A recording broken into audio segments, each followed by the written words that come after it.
Hey guys, we're about to get into Latin American economies. Before we get into specifics of Latin America, I wanted to review basic economies. Okay, let's review. Do you remember the three questions that every country must answer when developing its economic plan? The first question is, what goods or services will be produced? The second question is, how will these goods or services be produced? And the third is, who will consume these goods or services? That means to buy them or to use them. A country's answer to these questions determines what kind of economic system it will have.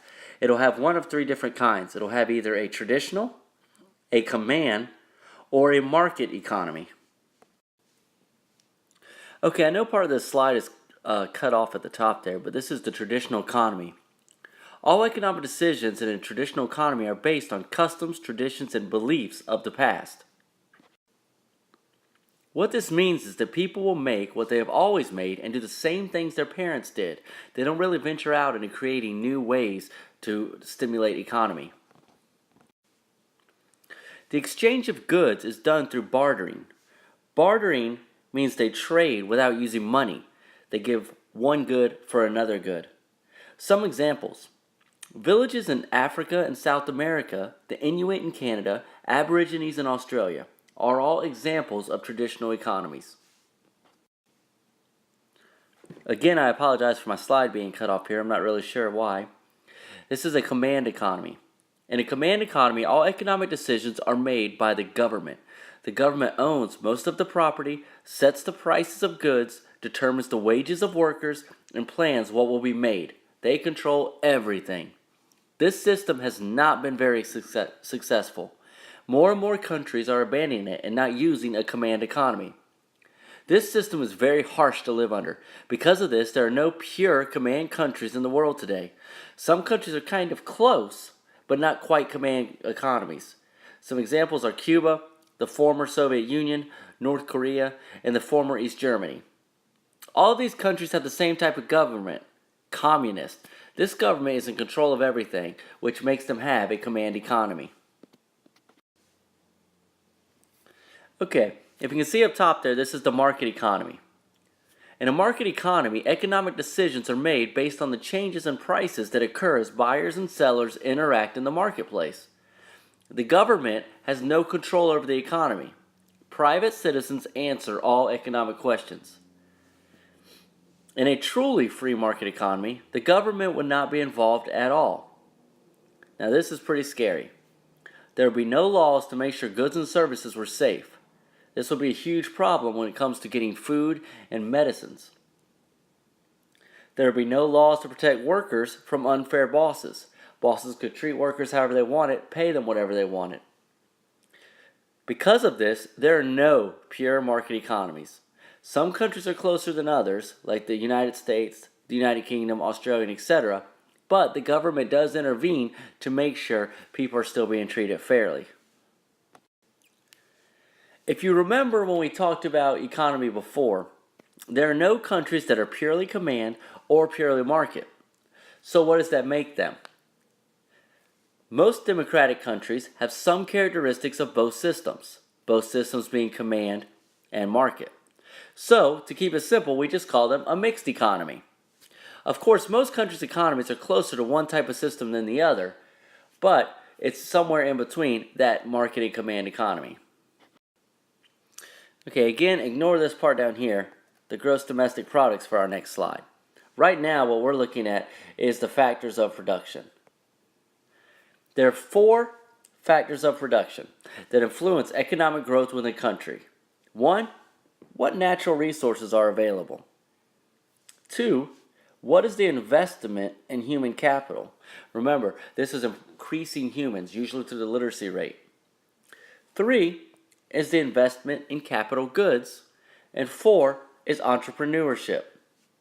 The presence or absence of these 4 factors determine the country's gross domestic product, or simply the GDP, for the entire year.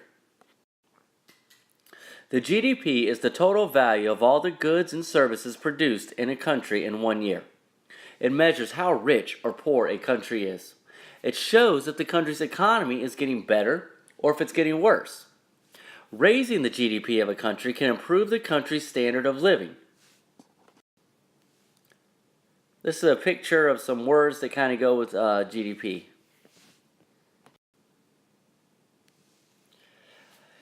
In this review, I'm sure we're all familiar with what natural resources are. Remember, it's those gifts of nature. Natural resources are important to countries because without them, countries must import the resources they need. This can get costly if you have to import every single natural resource. A country is better off if it can use its own resources to supply the needs of its people. If a country has many natural resources, it can trade them with other countries to help get more money in or to get different natural resources that they don't have themselves. Now let's look at capital goods. To increase GDP, countries must invest in capital goods. All of the factories, machines, technologies, buildings, and property needed by businesses to operate. If a business is to be successful, it cannot let its equipment break down or have its buildings fall apart. New technology can help a business produce more goods for a cheaper price. Remember, capital goods are man-made and not found in nature. Human capital. To increase GDP, countries must invest in human capital. Human capital is the knowledge and skills that make it possible for workers to earn a living producing goods and services. This includes education, training, skills, and healthcare of the workers in a business or a country. Entrepreneurship. People who provide the money to start and operate a business are called entrepreneurs. These people risk their own money and time because they believe their business ideas will make a profit. Entrepreneurs must organize their businesses well for them to be successful. They bring together natural, human, and capital resources to produce foods or services to be provided by their businesses. Specialization. Not every country can produce all of the goods and services it needs. Countries specialize in producing those goods and services they can provide best and most efficiently. They look for others who may need these goods and services so they can sell their products. The money earned by such sales then allows the purchase of goods and services the first country is unable to produce. What that means is, countries focus on natural resources or a certain product that they're able to produce an excess of. With that excess, they will go and get another service or natural resource from a different country who is in need of their excess. When they trade it, they're utilizing their specialization. When looking at international trade, no country can be completely self-sufficient. Self-sufficient means they produce all the goods and services it needs within the country. Specialization creates a way to build a profitable economy and to earn money to buy items that cannot be made locally. It's important for countries to focus on their strengths to make sure they're as successful as possible.